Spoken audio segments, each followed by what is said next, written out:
नमस्कार, मैं हूं आपके साथ अजय चक्रवर्ती और आप देख रहे हैं न्यूज़ 18 राजस्थान।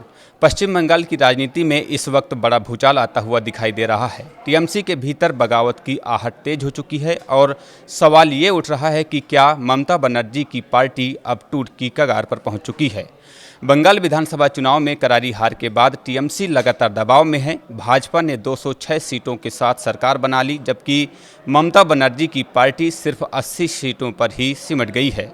हार के बाद से पार्टी के भीतर असंतोष खुलकर सामने आने लगा है। पार्षद इस्तीफा दे रहे हैं, विधायक बैठकों से बाहर हैं और अब सांसदों के भी पाला बदलने की चर्चाएं तेज हो गई हैं। सबसे ज्यादा चर्चा हो रही है टीएमसी सांसद काकोली घोष दस्तीदार की। 4 बार की सांसद काकोली घोष को पार्टी में बड़ा झटका तब लगा जब उनसे लोकसभा में मुख्य सचेतक का पद वापस लेकर कल्याण बनर्जी को दे दिया गया। इसके बाद उन्होंने पार्टी की रणनीतिक टीम आई पैक के खिलाफ खुलकर नाराजगी जताई और जिला अध्यक्ष पद से भी इस्तीफा दे दिया।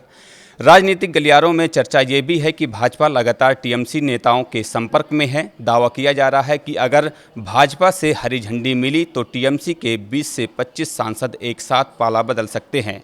अगर ऐसा हुआ तो लोकसभा की राजनीति में भी बड़ा उलटफेर देखने को मिल सकता है। टीएमसी के एक सांसद की बातों पर अगर भरोसा करें तो आने वाले कुछ दिनों में ममता बनर्जी को जोरदार झटका लगने वाला है। लोकसभा में टीएमसी के अभी 29 सांसद हैं। लोकसभा में सर्वाधिक सांसदों वाली कांग्रेस सपा के बाद विपक्ष की यह तीसरी बड़ी पार्टी है, लेकिन अब यह स्थिति बदलने वाली है। भाजपा से ग्रीन सिग्नल मिला तो एक झटके में 20 से 25 लोग पाला बदल सकते हैं।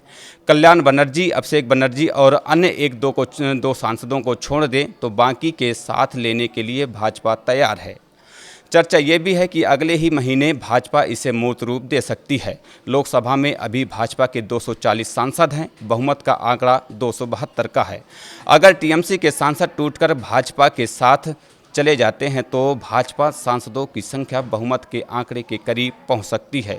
अभी केंद्र में भाजपा के नेतृत्व में सरकार है, लेकिन अकेले बहुमत न रहने के कारण उसे एनडीए के सहयोगी दलों के सहारे सरकार चलानी पड़ रही है। नगर पालिकाओं में भी टीएमसी का संकट बढ़ता जा रहा है। भाटपाड़ा, हाली शहर, उत्तर बैरकपुर और डायमंड हार्बर जैसे इलाकों में बड़ी संख्या में पार्षद इस्तीफा दे चुके हैं। कई नेता अब खुलकर ममता बनर्जी और अभिषेक बनर्जी के नेतृत्व पर भी सवाल खड़ा कर रहे हैं। इतना ही नहीं, अब तो ममता बनर्जी और उसके भतीजे सांसद अभिषेक बनर्जी के नेतृत्व पर भी सांसद विधायक खुलकर सवाल उठाने लगे हैं। टीएमसी के सामने 2021 के बाद यह दूसरा बड़ा संकट माना जा रहा है। कालीघाट में हुई समीक्षा बैठकों में कुणाल घोष, ऋतुव्रत बनर्जी जैसे वरिष्ठ नेताओं ने भी ममता बनर्जी और अभिषेक बनर्जी के फैसलों पर सीधे सवाल खड़े किए हैं। विधायकों का मानना है कि बंद कमरों में रणनीति बनाने से पार्टी फिर से मजबूत नहीं होगी। इसके लिए कार्यकर्ताओं को सड़क पर उतरना होगा। बागी नेताओं का आरोप है कि बंद कमरे में आलाकमान द्वारा दिए गए फैसले जबरदस्ती नेताओं पर थोपे जाते हैं, जिससे जमीनी स्तर के नेताओं और पार्षदों ने पार्टी से दूरी बनाना शुरू कर दिया है।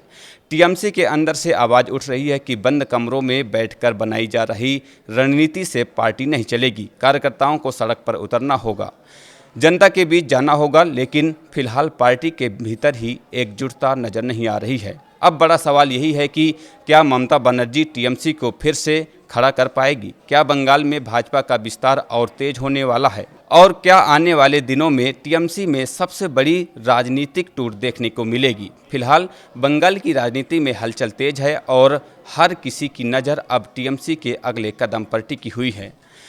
आप क्या सोचते हैं? क्या टीएमसी वापसी कर पाएगी या बंगाल में भाजपा का दबदबा और बढ़ेगा? अपनी राय हमें कमेंट करके ज़रूर बताइएगा। मैं हूं आपके साथ अजय चक्रवर्ती और आप देख रहे थे न्यूज़ 18 राजस्थान।